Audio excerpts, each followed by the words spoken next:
everyone, Rob here. In today's video, I'm going to break down exactly how you can make 10K in a month for your business. And the reason why I've picked 10K, I've not just picked it out of thin air, is I'm in a lot of online business communities, and for some reason, people see like 10K a month as like the holy grail.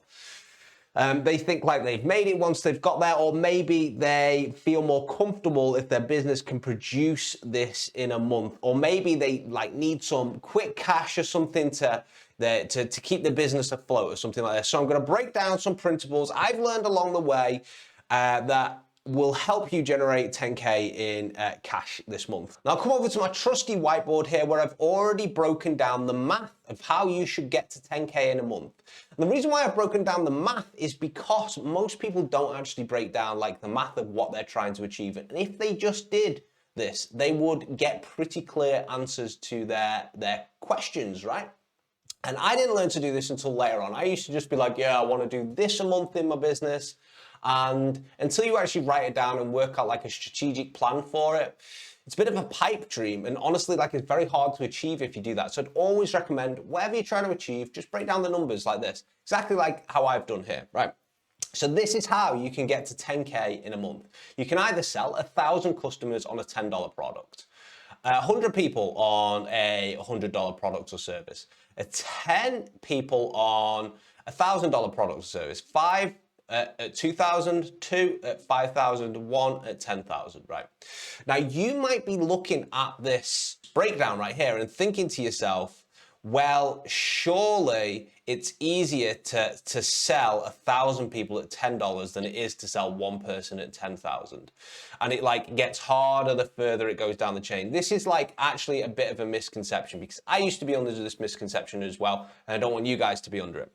So if you actually break down the numbers, right, people only pay for things which they find of value. They only really pay for solutions to their problems.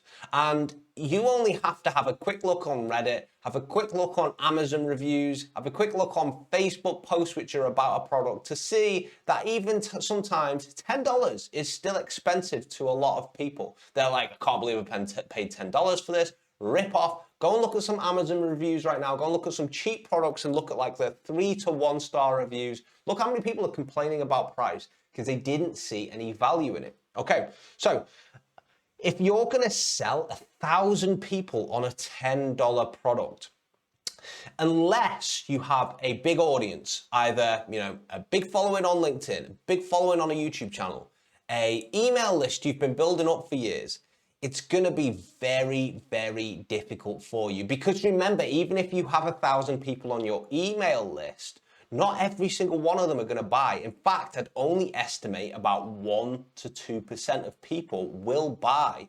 Maybe a bit higher because it's quite a low price, but generally not many people will buy. So you would need like gigantic email lists to actually convert and get to 10K with, with a $10 price point. And the same sort of logic goes for 100 people here. It's still a lot of people to engage with. It's a lot of people to reach out to try and hit that 10K cash in a month. So I'm going to put a big cross here. Now, what I will say is if you have a giant audience on YouTube, giant email list, something like that, these might be good routes for you, right? Because it's just a low ask from your audience, but most people don't have a big audience at all. So I'm going to stay away from these for now, right? Now, what we're doing here is we're moving into this territory right here, the $1,000 to $2,000 price point. Now, this right here is good entry-level price points that you can charge for services, right? So if you're just starting out, you probably won't be able to sell a $5,000 to $10,000 service, right? Because you haven't really worked your way up the ladder. If you have worked your way up the ladder, you know, we'll talk about these two in a minute. But basically, speaking to signing up 10 people a month and signing up 5 people a month is a lot more manageable than signing up 100 people or signing up 1,000 people a month. Just think about the number difference, right? It's a lot more manageable, even if it's a higher price point. So like I said before, going back to this top bit here, people pay for value, they pay for solutions to problems they have, right?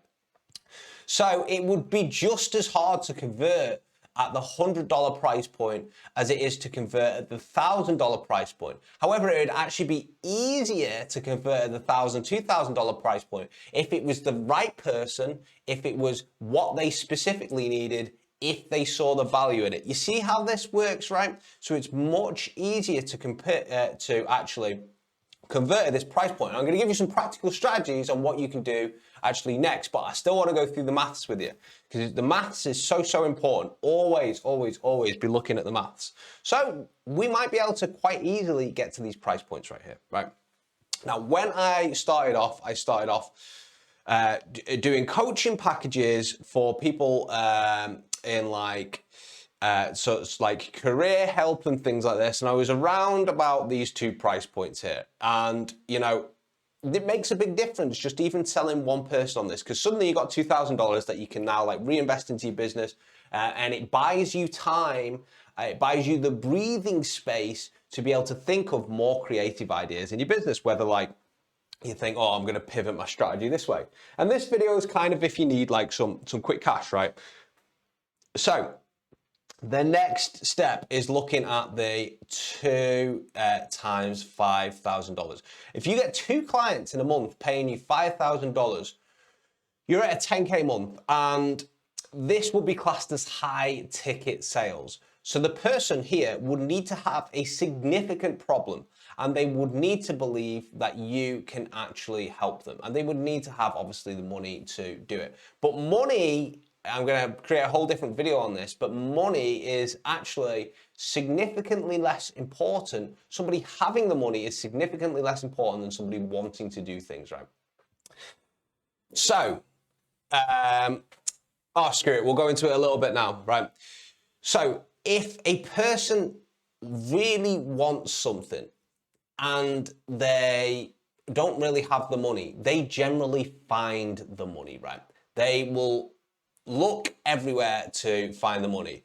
I had a, how can I keep this anonymous? I had a person I know, could be family member, could be friend, right? They suffered with really bad depression. And they went through like a really bad patch, like they split up with their partner, you know, and it went on a little while, and they spent a lot of money on trying to get help. They, you know, tried all sorts of different things. They tried holistic approaches. They tried like therapy and all this. And eventually, you know, it subsided. But I asked them, we were talking about like the cost of what it takes to, you know, get free of something like that. And they said to me something very, very key one day. They said, Rob, if a person could have offered me a cure for depression, I would have paid them anything for that cure, right? Anything. They would have I would have sold my house for that cure, right? And the reason why is that this person I know, their problem was painful enough to warrant the money. Even though they didn't have any money at the time, they would have found a way to get money, right? So you have to target people who are in significant pain, and if they are in significant pain and you can actually genuinely help them, when I say pain, I mean like they're struggling with a challenge. They know specifically that they have a problem and that it needs solving, and it needs solving pretty quickly, right? They will more likely pay. You know, you can charge higher ticket prices. It's even more easy to charge higher ticket prices in this price range if the person has previously paid prices like this before, right? So if a person hasn't paid any a high price before, they haven't like paid for a service or anything before, the whole experience is brand new for them, and they are less likely to depart with a lot of money. However, you know, I've got friends who go to like business masterminds, which cost them like 50 to 100K a year, right? And they have been going to masterminds for a while now, And basically, they have no problem just paying extra money like that, because they're used to doing it. And it goes kind of, if you look here, like it's a ladder, right? It's an ascension, right? Or, you know, the prospect might have paid $100, $200, $500, $2,000. Now they're more comfortable paying $5,000, right? So 5K, oops, ruined my board. So you get the idea, right? So down here is more sophisticated prospects with actual, real, challenging pain. They know that needs to be solved urgently, and they trust you to do it. So when we keep this in mind, we can say that actually, if we can find the right people straight away, it's very much easier to have that 10K month, right? It's very much easier to charge on these rates here to actually have that 10K month. So we're just going to scroll down a little bit. And now we're going to talk about some practical ways that you can actually, you know, turn this into a reality. So we know the math now. We now need to know exactly what we should be doing. So let's break it down. We got one. I'm going to do this in like least to most effective, the most effective strategies, but in least to most effective. So one, we should be prospecting to cold audiences. Okay, cold people. So we should be getting on LinkedIn. We should be going to our emails. We should be going to Facebook, and we should be hitting people up. We should be doing 100 outreaches per day to our ideal group of people, what we think is our ideal group of people, and trying to pitch them a product, basically. We get to know them a little bit. We try and pitch them a product. We already think they're a good target for it. It's just the factor of actually having a conversation with them, making feel like they're not feeling used, and then seeing if they'll actually buy the product from us. That is number one right there, prospecting cold. The reason why I've not listed content here is because in this video, like, we are going to try and do it in a month. We're going to try and do it quickly. Content is amazing for bringing in, you know, warm leads, warm inbound leads. But the problem is that it takes a while to get warmed up. So it's not good if you need quick cash straight away. You should be doing it anyway, right? You should be doing it every day consistently anyway, because it builds up a brand over time. It's like the compounding effect. It goes like that, you know, no results, no results, no results, a little bit of results, a little bit of results. And like it just sort of snowballs, and you get like the compounding effect, right? But for the sake of this video, you need quick cash, you need to get that 10K, and this is the quickest direct line to do it. The next one is to follow up with no's. So what do I mean by this? So any person you have previously spoke to, any person who you thought may have been interested in your business, where the deal didn't work out, you didn't actually close them, you should be going back to them, checking in your CRM, and seeing the reason they didn't buy and what their situation was. So your CRM basically is your database of prospects, and you should all be having a database of prospects. You can use software for it. I've used spreadsheets in the past, a literal Excel sheet which says name, date they were contacted, what do they do, what's their situation, did they buy, didn't they buy, if they didn't buy, why didn't they buy, right? That's my CRM. So anytime I can just revisit this and re-engage with the people who said no to me.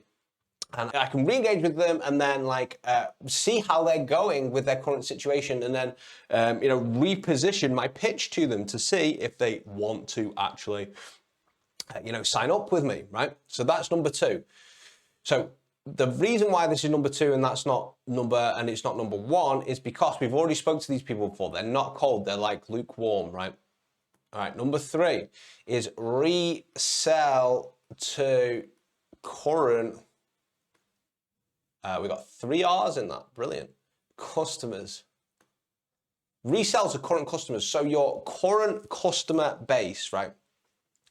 Is there a way that you can offer an additional service to them? Is there a way that you can pitch them on a slightly different offer, or on a completely different offer, but something that they would like, right? Something that's associated with them. So for instance, if is there a way that you can, if you're helping people, so let's just say you're a sales coach, right? Is there a way that you can also design their website for them as well? Is there a way that you can, design their funnels for them? Can you give them consulting on anything else, right? Resell to them, that's repitching your offer. So this is the pinnacle here for making quick money. And the reason why it's the pinnacle here is because when a value transaction happens and somebody, pays you for a service of some sort, you then have this person's highest level of trust. You will want to go back to them again, providing you haven't done an awful job, right? They will generally want to go back to them again. And that is these are the easiest type of group of people that will actually most likely be open to the sale if the product's the right fit. So what I would be doing in this situation is I would be surveying these guys, finding out what other pain points they have, right? You might know this intuitively, right? You might think, I already know what these guys, what their problems are. Or you might actually need to go and chat to them a little bit. Just set up a few calls with them, find out what their pain points are, and then, oh my God, then we need to reposition a different offer to them as well. Resell them on that. And if you can do this, you will most likely be able to do a few more deals, and it will be easier to charge more to these people as well because you've already previously worked with them. They already know that you're good. They already know that you've helped them with a specific problem in the past, and now you're the same person to go to with a different problem. I've got a sports massage therapist I go to. I train all the time, I'm in the gym all the time. And a few years ago, I went to 3 different people about a shoulder problem I had. I used to do boxing, and I actually developed tendonitis in my shoulder. I didn't know it was tendonitis, right? But I went to the doctors first. They were like, you're gonna need an operation on it. I went to some other physios, and although they diagnosed it correctly as tendonitis, they were like, oh, they tried to help a little bit, didn't really help. And I ended up going to this sports massage therapist, really great guy, right? And in 3 sessions, he stopped me from ever needing surgery. My shoulder was completely recovered. It was insane, right? So guess what? Now, every single bodily problem I go back to him. He resells me on some other package of loosening muscles up, trigger points or whatever, right? And I even go to him sometimes when I don't know what else to do because I trust his word, I trust his advice. We've got that trust bond now between us, and I'm happy for him to resell me again because I know that he's gonna try his very best to take care of my problems. Sometimes he doesn't get it quite right? But I know that he's always gonna try his best. I know he cares about his customers, right? And I'm already a direct target customer for him. So if we scroll back up to what we were saying earlier, and finding people in a very specific location who are suffering with very specific pain that you can solve, and that's going to be the biggest problem you've got for this area here. Well, guess what? That's already taken away when you are trying to resell to current customers because they are already, you already know that they're your ideal client for this situation. So I hope that helps, right? So if you need some quick cash right now, just to reiterate, prospect cold first, right? Charge more for your services. Follow up with the nose on your CRM. If you don't do a CRM, let this be a kick up the ass for you to actually start one right now, even if it's just a basic one in a spreadsheet. And then number 3, resell to current customers. If you don't know what they want, go and interview them, find out what their pain points, reposition a whole offer around that. See how this works? I hope you guys enjoyed this video. These are some strategies that I picked up along the time that I didn't know at all. And, I've studied under loads and loads of different people now. I've read God knows how many books and taken God knows how many courses and interacted with really high level entrepreneurs. And I try and put all my expertise and things I've learned into kind of like this channel so you guys can learn as well. Because the road is, honestly, it's really hard, man. And, you know, and I want you guys to be able to learn as well. I know you guys like the videos. I get lots of messages from them. So this is me kind of, you know, giving back to you and also saving you a bit of money, saving you a lot of mistakes as well. Hope you enjoyed this video, guys. Take care. See you in the next one.